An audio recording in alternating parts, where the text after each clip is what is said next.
since I'm the favorite sister. Right? But when I would get in trouble with Mom and Dad, when my brother would get in trouble with Mom and Dad and could not go on a date with whoever he wanted to, he says, Kathy, I'll take you to Okoboji. You know the Roof Garden. So, okay, I'll get a friend and we'll go. Then I get in the car and we're on our way. Oh, by the way, go tell Mom I'm picking up, what's her name, and we're going to just drop you off at the Roof Garden. But we will be there to pick you up when it's over. Okay, I've never been to the Roof Garden. I mean, it is dark up there, and I didn't like it, but we stayed because we knew we couldn't get picked up until the end of it. And of course, he had a couple double dates with, or a date with two girls at one night. You wouldn't know that, would you? I mean, yeah. But he was good at piano. I mean, we had to go to musicals, drama. He was excellent in all that. And of course, I do remember the football games. But yeah, when he had gotten, and my sister in the pasture learning how to drive. And Larry, she was in the car and Larry was running, put the brake out, well, where is it, you know? We did have fun with him. He was an excellent babysitter. We could watch out the window and a mile up the hill, see a car coming, so we hit the hay. And when it went by, he said, I don't know what he said, but if we could get up and go to the table again and talk to him. So he was a wonderful babysitter.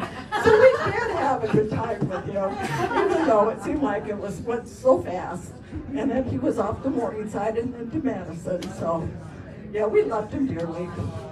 And he was Mom's favorite. He would Mom wouldn't do anything unless Larry okayed it. That's true. Very true.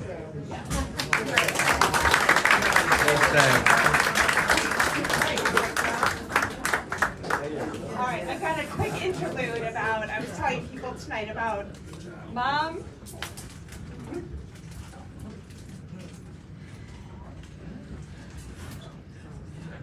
All right, Mom meeting Linda for the first time. She was hot, pissed. Mom and Dad and Larry palled around in Wisconsin, University of Wisconsin. My dad met Larry in what, 62? Three? No, 62. Somewhere in there. I was not born yet, I don't think. Anyway, long story short is, my dad said to me, like, I really, all right, reverse. Mom was angry because Linda was proposed to by Larry, and Mom didn't have the stamp of approval and never met Linda until after they walked down the aisle. And Dad, Larry, and Mom were the three musketeers on campus, and she was so upset by it. But then she said to me, yeah, I talked to her after the wedding, and I actually really like her. So, sorry for the, tears, but that's okay.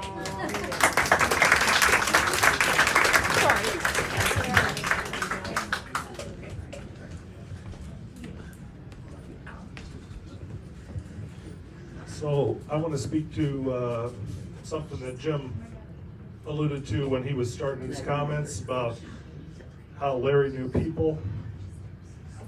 I'm wearing a Clinton Country Club logo and a Gyro Club logo on my shirt because that's the two places I knew Larry from and where I spent time with him. And when I started at the Country Club, I was the general manager there. And that was a lot for me. I've been in management before, but I'd never worked where every single person that walked in the door thought they were your boss. Right? I mean, that was kind of the dynamic. And as much as I love every single one of those people, there were a couple of assholes too. No, not you, Ricky. You gave me a set of golf clubs. You were one of the good ones, and there was a bunch of good ones. But that job, as much as I loved it, it had its moments of frustration, and I'll be the first to admit it. And Larry had this knack on multiple occasions of knowing when I was frustrated. without me saying anything to my staff or to any of the members or anything, Larry would show up and he'd say, "Hey, what's going on? What's bothering you?" I mean, he could feel that off of me from across the room. And next thing I knew, he was telling me, "You know what? Fuck them. You know what you're doing. There's a reason why they brought you in here. You're good at your job. And you run this place and you command it." And he had that way of feeling that off of me. And so for knowing people, he's one of those ones. And so when I was thinking about this morning, I looked at my calendar like we all do. My phone, I'm scrolling. Oh, did I go talk, see about Larry today and visit with old friends?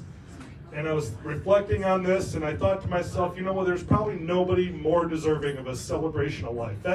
That term gets thrown around way too loosely.